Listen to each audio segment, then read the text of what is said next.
54.66 crore. That means 50 crore, 54 crore, 66 lakh accounts were opened. But 11 crore, 58 lakh accounts remains inoperative.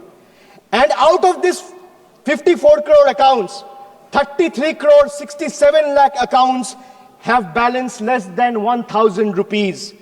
This is a perfect example of financial inclusion in paper, but financial struggle in reality. Ma'am, they spoke about doubling farmers' income, a forgotten promise.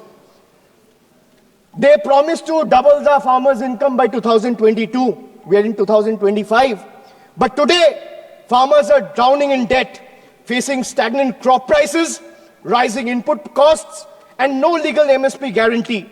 Pradhan Mantri Fasal Bima Yojana benefit insurance companies more than the farmers. Smart Cities mission, hype versus reality. They promised over 100 smart cities, but most projects today remain on paper or are rather incomplete. Basic infrastructure in many towns are crumbling while funds remain underutilized or diverted to beautification projects. They spoke about making in India. That means they spoke about revolutionizing the manufacturing industry. But what is the reality and truth of Make in India? More imports, less manufacturing.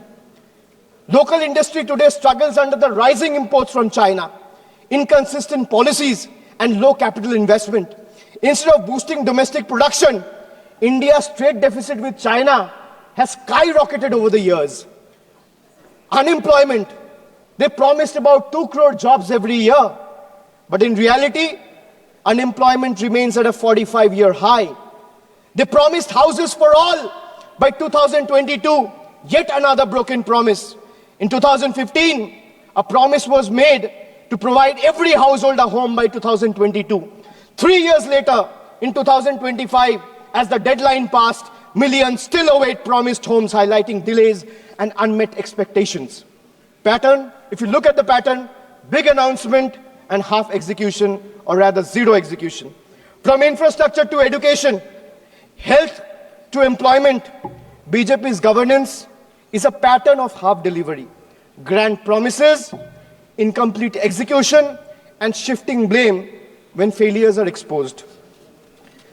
This budget is like when I went through the budget, I was here when Madam Finance Minister presented the budget, but later I went through the budget document.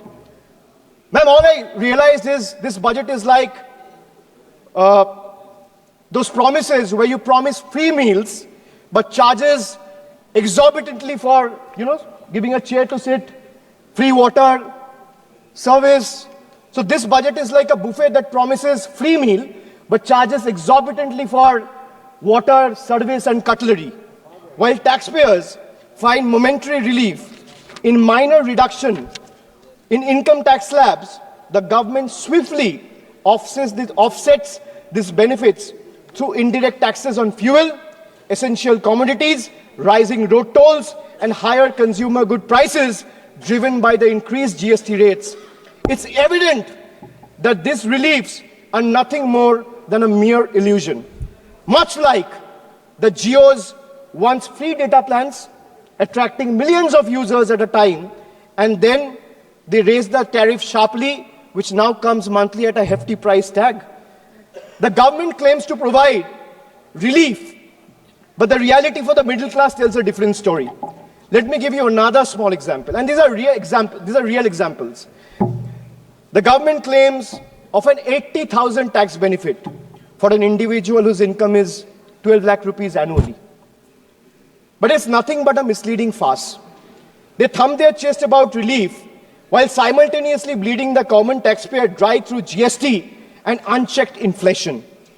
A taxpayer in this income bracket, that means someone who is earning 12 lakh rupees annually, spends on essential categories like food, housing, education, healthcare, railway travel, air travel, transport, recreation, and each of these are subjected to steep GST rates under NDA's failed economic policies.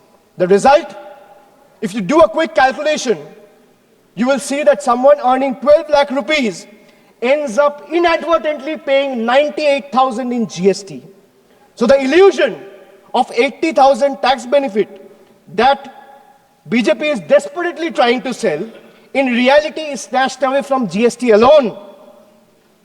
That means someone earning 12 lakh rupees is inadvertently having to pay 98,000 rupees on the account of GST alone. Then you have surcharges, you have cess, you have toll tax, you have many other tax. You have STT, security tax. And why I talk about GST? Because whatever one required to exist, madam, from medicines to tea, from toiletries to toothpaste, from hair oil to cooking oil, from fuel to oxygen cylinders, from rice to sugar, from butter to ghee, from undergarments to footwear, from biscuits to even popcorn at the movies, everything is taxed.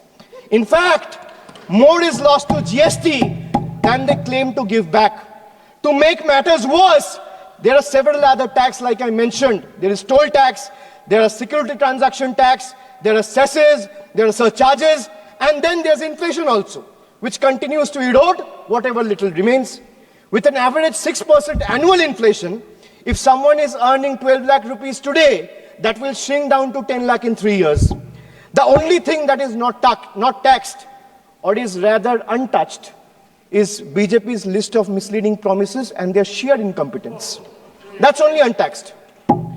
The budget remains completely failure, and the budget also reminds me from a scene from a popular movie of Three Idiots. All of us have seen the movie. It went very popular, and throughout caste, creed, and religion, everyone loved the movie. So, ma'am, the budget reminds me of the movie Three Idiots, where Amir Khan's character, Rancho, exposes the education system's obsession with rote learning over genuine understanding. Similarly, today's government reminds me of the deceptive college director virus. And the role of virus was played by, I'm not talking about the viruses present here, I'm talking about the college director virus whose role was played by Boman Irani. So the college director virus, what he used to do? He used to offer flashy numbers, grand schemes that prioritized ranking over real progress. Much like virus, the focus seems to be on the surface level over real achievements, presenting a polished image rather than addressing the true needs of the people.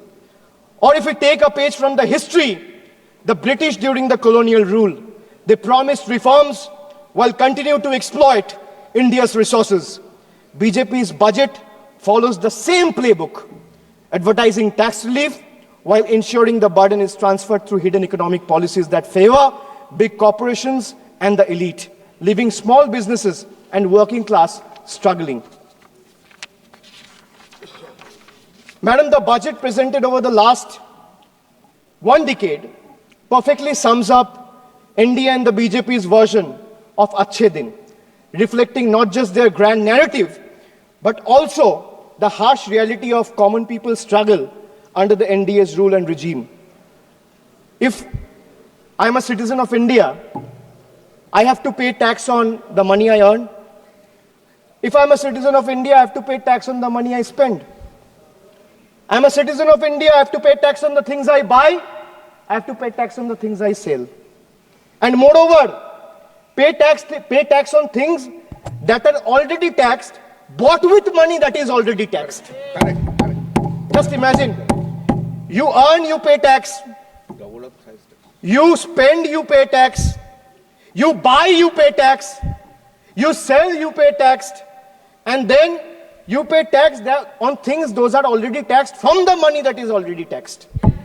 This sums up the budget completely. The people of India have woken up, and they will no longer be misled by these empty promises.